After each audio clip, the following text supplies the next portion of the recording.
हरे कृष्णा कृष्णा कृष्णा हरे हरे, हरे राम राम राम हरे हरे।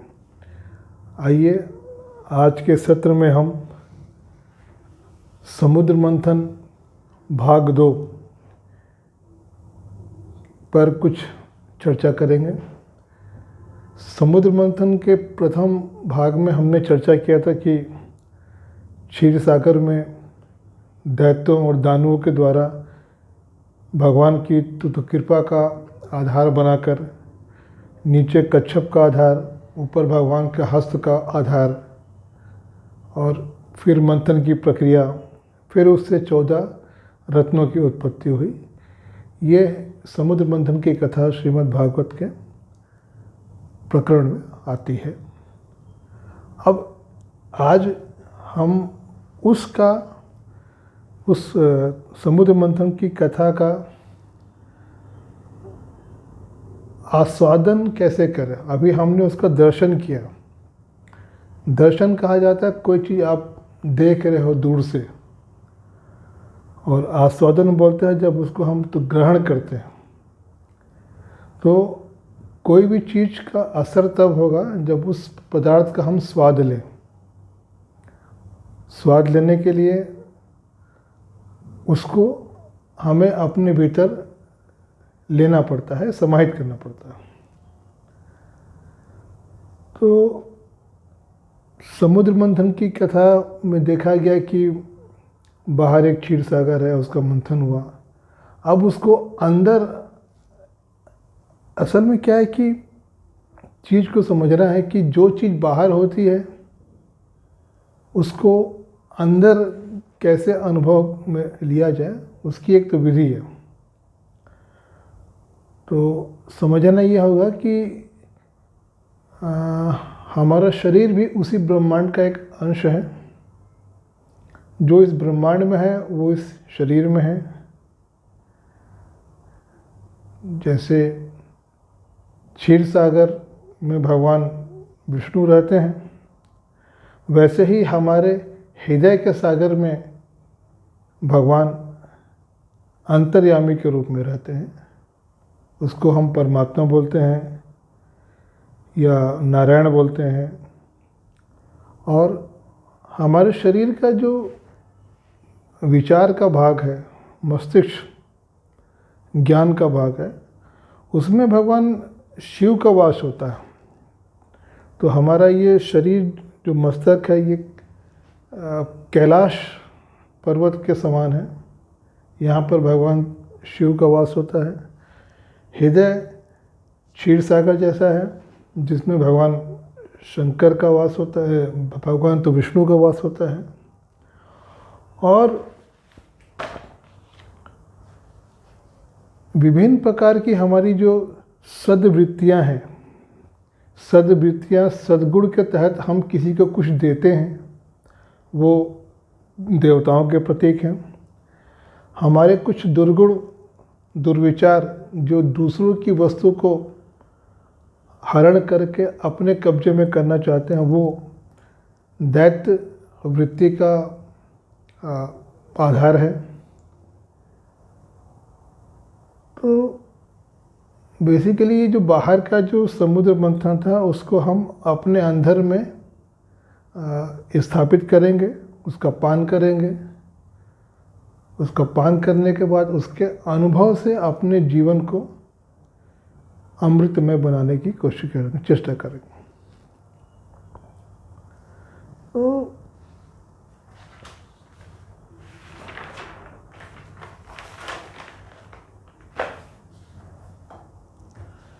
जैसा कि हम लोग देख रहे हैं कि हमारे शरीर का जो आकार है वो तो ब्रह्माकार है, ब्रह्मांड जैसा ही है।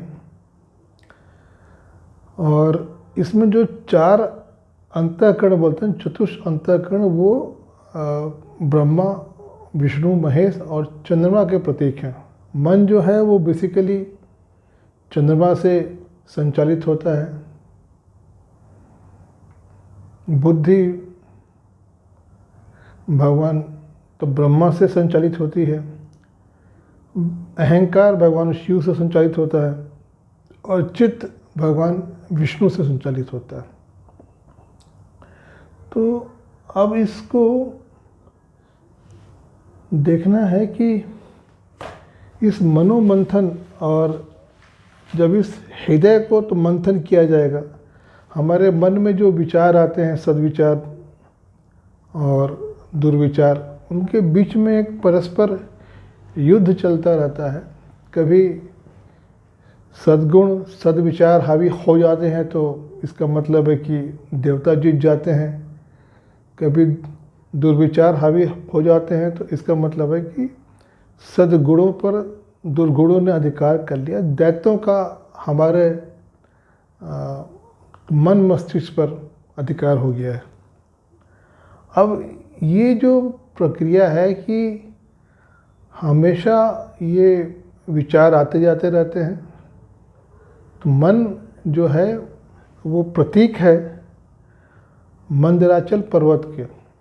ये स्वतः बहुत भारी होता है, तो मन को चलायमान करना वो ऐसा ही है कि जैसे किसी पर्वत को चलायमान करना। वो अपने जगह अपने विचार पर वो स्थिर होता है, स्थित होता है। तो मन रूपी मंदराचल से हृदय रूपी सागर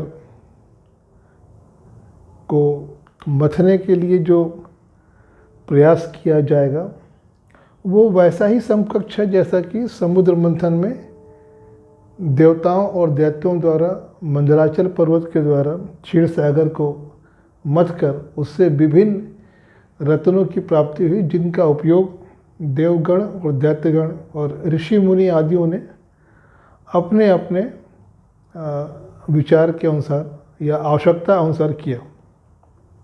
तो आइए हम भी इस प्रक्रिया में प्रवेश करते हैं, देखते हैं कि कैसे उस समुद्र मंथन से प्राप्त चीज़ों को हम भी अपने हृदय में अनुभव प्राप्त कर सकते हैं।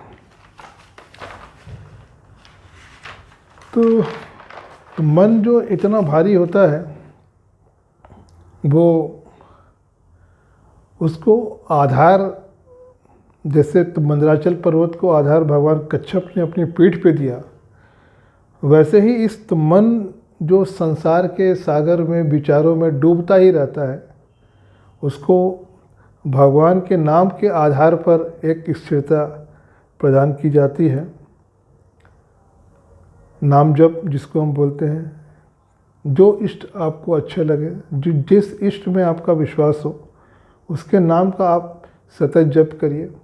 तो धीरे से ये तो मन जो हमेशा कामनाओं में डूबता ही रहता है और इच्छाओं के तहत परेशान रहता है, वो धीरे से उस पर स्थिर होगा और उसको फिर हम सद्विचार देवता और दुर्विचार दैत्यों के बीच में जब घर्षण करेंगे, घर्षण करने के लिए उस समुद्र मंथन की कथा में वासुकी नाग का उपयोग किया गया था।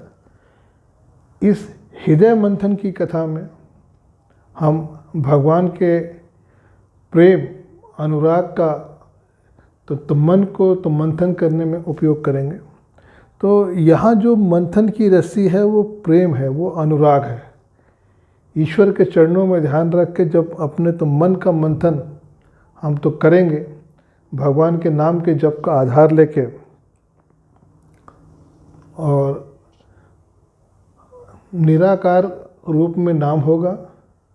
और ये तो मन का पर्वत जब आंदोलित होता है तो एक साइड में झुकने लगता है, गिरने लगता है कि तो गिर जाएगा। तो इसको ऊपर से जैसे भगवान हरि ने अपने हाथ का आधार दिया था, हमें भी इस मन को कोई साकार विग्रह का आधार देना पड़ेगा।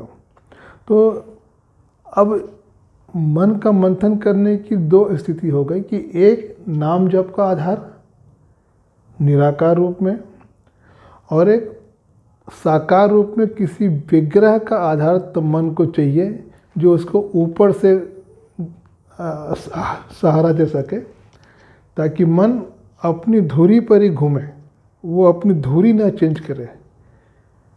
तो ऐसा हो के ये हृदय के तो मंथन की प्रक्रिया है। अब बाह्य समुद्र मंथन में जो 14 रत्न निकले थे, वे सभी रत्न इस मनोमंथन की प्रक्रिया में भी आएंगे और उसको हम एक एक करके कैसे अपने जीवन में समझें और समझ के उसको अपने उपयोग में लाएं, उसके विषय में थोड़ी सी हम चर्चा करेंगे। अब वहाँ जो हलाहल विष पहले निकला था, तो हलाहल विष ऐसा होता है कि इसको कोई सहन नहीं कर पाता है, उसको भगवान शिव ने ही गले में धारण किया था। तो मन का जो मंथन होगा भगवान के आधार पर प्रेम से, तो सबसे पहले अभाव का विष निकलेगा। हमारे जीवन के जितने अभाव हैं वही सबसे पहले दिखाई देते हैं कि हमारे पास ये नहीं है, धन नहीं है, संपत्ति नहीं है, परिवार नहीं है। और ये एक ऐसा विष है कि कोई इसको सहन नहीं कर सकता। तो इन परिस्थितियों में ज्ञान स्वरूप भगवान शिव का आश्रय ग्रहण करना पड़ेगा। भगवान शिव जो उनका स्थान इस शरीर में इस मस्तक रूपी कैलाश पे है, यहाँ पर भगवान शिव को तो विष पान करने कहा गया है। तो भगवान शिव ने विष का जो पान किया वो भगवान राम के नाम के आधार पर पान किया था, जिसके प्रभाव से वो विष भी राम के सानिध्य को पाकर विश्राम अवस्था को प्राप्त हुआ।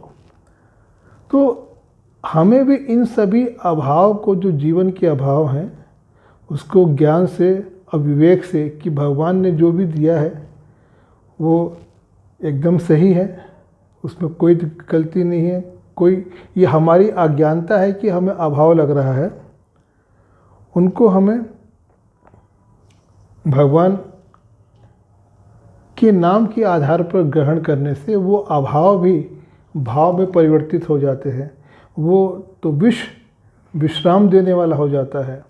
एक समय के बाद ये लगता है कि ये जो जीवन के अभाव हैं ये अभाव नहीं है, ये हमारा एक ठहराव है, एक बाहरी दुनिया में जो भागदौड़ है जिसके चलते आदमी दिन भर तो गतिमान रहता है, चैन से बैठ नहीं पाता है, उसको ठहराव देने के लिए भगवान ने ये कुछ अभाव का स्टेशन भेजा है आपके पास। भैया यहाँ कुछ देर आप बैठिए, विश्राम करिए, विष और राम मिला के विश्राम करिए, और फिर आगे की जो तो गतिविधियाँ हैं, आगे के जो पड़ाव हैं जो हमें ईश्वर तक पहुँचाएंगे, इस मृत्यु लोक से उस अमर लोक की तरफ हमारा गंतव्य है। और लक्ष्य ये है कि अमृत की प्राप्ति। उसकी तरह ये पहला पड़ाव होता है जो अभाव होता है, जिसको हम विष बोलते हैं, जो हमें बहुत व्याकुल करता है। तो आज हम द्वितीय भाग में इस समुद्र मंथन की प्रक्रिया को अंदर में जानने के लिए कैसे जाने, क्या करें, और इसका पहला जो उत्पाद है वो है अभाव। आज की चर्चा में यहीं तक, आगे की चर्चा में फिर इसके आगे की व्याख्या पर चर्चा की जाएगी। हरे कृष्णा कृष्णा कृष्णा हरे हरे, हरे राम राम राम हरे हरे, हरे कृष्णा कृष्णा कृष्णा हरे हरे, हरे राम राम राम हरे हरे।